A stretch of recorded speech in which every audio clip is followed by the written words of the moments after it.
जय श्री कृष्ण। श्री कृष्ण गोविंद हरे मुरारी, हे नाथ नारायण वासुदेवा। श्री कृष्ण गोविंद हरे मुरारी, हे नाथ नारायण वासुदेवा। श्री कृष्णाय नमः। सिद्ध गुरुओं की नमः। आज की हमारी भागवत की कथा शुरू होती है राजा भरत की कथा से। राजा भरत सदा प्रजा पालन में ही रत रहते थे। वह यज्ञ से होने वाले पुण्य रूप फल को यज्ञ पुरुष को ही अर्पण कर दिया करते थे। विशुद्ध कर्म से उनका अंतःकरण निर्मल हो गया था। वह पुलहाश्रम के उपवन में गंडकी नदी के किनारे भगवान की आराधना करने लगे। एक दिन जब वह गंडकी नदी में स्नान कर रहे थे, तब एक हिरनी वहां पानी पीने आई, पर अभी पानी पी भी नहीं पाई थी कि उसे सिंह की दहाड़ सुनाई दी। उससे पानी पिए बिना ही नदी में छलांग लगा दी। वह गर्भिणी थी। वह स्वयं तो समाप्त हो गई, पर उसका गर्भस्थ शिशु नदी की धारा में बहने लगा। भरत को दया आ गई और वह उस शिशु को आश्रम में ले आए। उसकी सेवा शुश्रूषा करने लगे। तब वह स्वस्थ हो गया। भगवान के ध्यान से उनका मन हट गया और वह हर समय मृग शावक में ही ध्यान लगा रहने से साधारण पुरुषों की भांति ही उन्हें मृग शरीर की प्राप्ति हुई, पर उन्हें पूर्व जन्म की स्मृति बनी रही। वह कहने लगे, मैंने तो आसक्ति छोड़कर एकांत और पवित्र वन का आश्रय लिया था, पर एक हिरण के शिशु के पीछे अपना लक्ष्य भुला दिया और उन्होंने अपना पूर्ण चित्त भगवान में लगाकर अपना मृग शरीर छोड़ दिया। अब की बार उन्होंने ब्राह्मण कुल में जन्म लिया। पूर्व जन्म की स्मृति रहने से वे किसी से ज्यादा बोलते नहीं थे और अपने को भगवत भजन में ही लगाए रहते थे। अपने को पागल के समान दिखलाते, कोई कुछ भी काम बताता कर देते। इसी तरह अपना जीवन निर्वाह करते थे। एक दिन एक सरदार के पुत्र की कामना से काली देवी के समक्ष एक नरबलि देने का निश्चय किया। एक दिन एक सरदार ने पुत्र की कामना से काली देवी के समक्ष एक नर बलि देने का निश्चय किया। उनके अनुचर भरत की बलि देने के लिए पकड़ ले आए, पर भद्रकाली से यह देखा नहीं गया और मूर्ति छोड़कर वहां प्रकट हो गई और जो लोग उनका वध करना चाहते थे उनका वध कर दिया। एक बार राजा रहुगण पालकी पर बैठकर कहीं जा रहे थे। पालकी उठाने वाले कहारों में एक की कमी थी, सो भरत को ही पकड़ कर ले आए। वह पालकी उठाने को कहा। वह चलते समय जमीन पर पैर देख देख कर रख रहे थे, कहीं किसी जीव की हत्या न हो जाए। इससे पालकी बार बार ऊपर नीचे होती थी। इस प्रकार राजा रहुगण ने भरत को बहुत बुरा भला कहा और उनका अपमान किया। तब भरत जी ने राजा रहुगण से कहा, तुम राजा हो, मैं प्रजा हूँ। इस प्रकार यह सेवा सेवक भाव की भेद बुद्धि हुई। अगर परमार्थ की दृष्टि से देखा जाए तो यह सब भ्रम ही प्रतीत होगा। यदि तुम्हें स्वामित्व का अभिमान है तो बताओ, मैं तुम्हारे लिए क्या करूं? मैं मत, उन्मत्त और जड़ के समान अपनी ही स्थिति में रहता हूं। मेरा उपचार करके तुम्हें क्या मिलेगा?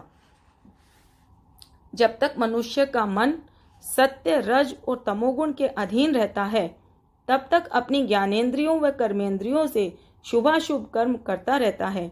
मन से क्षेत्र का कोई संबंध नहीं है। यह तो जीव की माया निर्मित उपाधि है। यह प्राय संसार बंधन में डालने वाले कर्मों का ही साधन है। यह क्षेत्रज्ञ परमात्मा सबके अंतःकरण में रहकर जीव के प्रेरक भगवान वासुदेव ही हैं। जिस प्रकार वायु सब स्थावर जंगम प्राणियों में प्राण रूप से प्रविष्ट होकर प्रेरित करती रहती है, उसी प्रकार परमात्मा सर्व साक्षी आत्म रूप से इस सब प्रपंच से ओतप्रोत हैं। इसलिए तुम श्री हरि की आराधना से इन पर विजय प्राप्त करो, क्योंकि यह मन ही तुम्हारा शत्रु है। तुम यह सोचते हो कि मैं सिंह देश का राजा हूँ, इसलिए जैसे चाहूं किसी से काम करवा सकता हूँ। तुमने जो कहारों को बिना वेतन दिए पालकी ले चलने को कहा है, यह एक अपराध है। यह तुम्हें शोभा नहीं देता। पूर्व जन्म के किसी अशुभ कर्म के फलस्वरूप ये तुम्हारे राज्य के कहार बने हैं। कोई बड़े कार्यकर्ता भी बन सकते थे। यह सब भगवान की माया का प्रताप ही समझो। जब भगवान की नित्य सेवा व मनन चिंतन किया जाता है तो वह मनुष्य की बुद्धि को शुद्ध कर वासुदेव में ही लगा देता है। विरक्त महापुरुषों के संग से जो ज्ञान प्राप्त होता है वह सब बंधनों को काट देता है।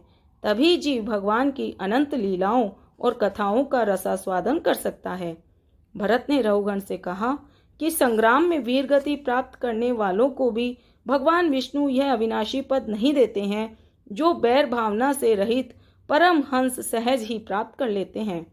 तुम भी जंगली मार्ग में भटक रहे हो, अब अनासक्त होकर भगवान की सेवा में लग जाओ, यही मुक्ति का एकमात्र साधन है। आप जैसे शुद्ध अंतःकरण वाले महात्माओं के लिए जिनके सारे पाप नष्ट हो गए हैं, भगवत भक्ति प्राप्त करना कोई कठिन कार्य नहीं है।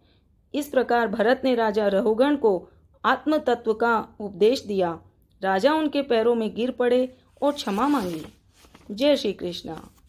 पृथ्वी के नीचे के लोकों का वर्णन। सूतल लोक में राजा बलि रहते हैं। वह बहुत ब्राह्मण भक्त सत्यनिष्ठ राजा हैं। भगवान ने वटु वामन का रूप धारण उनसे 3 पग भूमि मांग कर तीनों लोक जीत लिए थे। स्वर्ग की सभी सामग्री बलि के राज्य में मौजूद रहती है। जब बलि से भगवान ने भूमि को ले लिया तो उसने सूतल लोक का राजा घोषित कर दिया और बलि के प्रार्थना करने पर स्वयं गदा लिए उनके द्वार पर उपस्थित रहते हैं। पाताल लोक के नीचे भगवान अनंत का निवास स्थान है। भगवान अनंत के अनेक मस्तक हैं।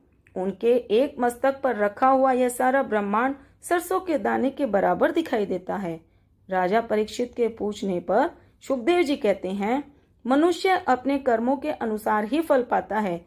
जो पाप करते हैं उन्हें नरक की यातना भोगनी ही पड़ती है। नरक का राज्य भार यम ने संभाला हुआ है। वह मनुष्यों के पापों के अनुसार ही उनके फल का निर्णय करता है। जो धर्म की मर्यादा भंग करता है, पशुवध करता है, मद्यपान करता है, यज्ञ में बल आदि देता है, वह विविध प्रकार के नरकों की यातनाएं भोगता है। जैसे नरक में जीव अपने कर्मानुसार जाता है, वैसे ही धर्मात्मा अपने शुभ कर्मों से स्वर्ग की प्राप्ति करते हैं। पाप और पुण्य के क्षीण होने पर ही जीव इस मनुष्य लोक में जन्म लेता है। जय श्री कृष्णा। अजामिल की कथा। राजा परीक्षित ने श्री सुखदेव जी से पूछा, जब आदमी अज्ञानवश पाप करता है और उसका प्रायश्चित भी करता है, तब भी बुरी भावनाएं मिट नहीं पाती। सच्चा प्रायश्चित तो तत्व ज्ञान की प्राप्ति ही है। जो पुरुष सुपथ्य का सेवन करता है, रोग उसके पास भी नहीं आते। जो नियमों का पालन करता है, वह धीरे धीरे पाप वासना से छूटकर तत्व ज्ञान प्राप्त करने में समर्थ हो जाता है। अपने आप को जो भगवान के भक्तों की सेवा करते हैं, जो भगवान के भक्तों की सेवा करते हैं, उन पापी पुरुषों की ऐसी शुद्धि हो जाती है जो तपस्या आदि के द्वारा भी नहीं होती। जगत में भक्ति ही सर्वश्रेष्ठ, भयरहित व कल्याण करने वाली है। सुखदेव जी ने बताया, कन्याकुब्ज नगर में एक ब्राह्मण रहता था। उसका नाम अजामिल था। वह राह चलतों को लूट लेता और कभी छल से दूसरों का धन हड़प लेता। उसने अपने छोटे पुत्र का नाम नारायण रखा। उसको वह बहुत प्यार करता था। जब उसकी अधिकांश आयु बीत गई और उसे लगा जीवन का अंत समीप है, तो उसने नारायण को आवाज दी। यम के दूत उसे लेने आए हुए थे, पर जब उसने नारायण नारायण 2 बार कहा तो तुरंत भगवान के दूत आ गए और यम के दूतों को उन्होंने वापस भेज दिया। प्रत्येक प्राणी अपने मन और गुण के अनुसार कर्म करता है और पूर्व जन्म के पाप पुण्य के संस्कारों के अनुरूप सूक्ष्म शरीर धारण करता है। अजामिल शास्त्रों का बड़ा ज्ञाता था। अहंकार तो उसे छू भी नहीं गया था तथा गुरुजनों की भी बहुत सेवा करता था। संयोगवश एक दिन किसी वैश्या के चक्कर में आ गया और उसकी कमाई खाने लगा। इससे उसकी बुद्धि नष्ट हो गई थी। सत्पुरुष जैसे आचरण करते हैं, साधारण लोग भी उसी का अनुकरण करने लगते हैं। केवल भगवान की सेवा व संतों की सेवा से ही मनुष्य का चित्त शुद्ध होता है। अपने निंदित कार्यों के कारण ही अजामिल पतित हो गया था। भगवान के नामों का उच्चारण करते ही वह सब पापों से मुक्त हो गया था। भगवान ही सबके स्वामी और स्वयं स्वतंत्र हैं। वे अपने भक्तों को सदा विपत्तियों से बचाते रहते हैं। स्वयं भगवान ने ही धर्म की मर्यादा स्थिर की है। भगवान का बनाया हुआ भागवत धर्म ही अत्यंत शुद्ध और कल्याणप्रद है। जय श्री कृष्ण। श्री कृष्ण गोविंद हरे मुरारी, हे नाथ नारायण वासुदेवा। श्री कृष्णाय नमः। सिद्ध गुरुओं की नमः।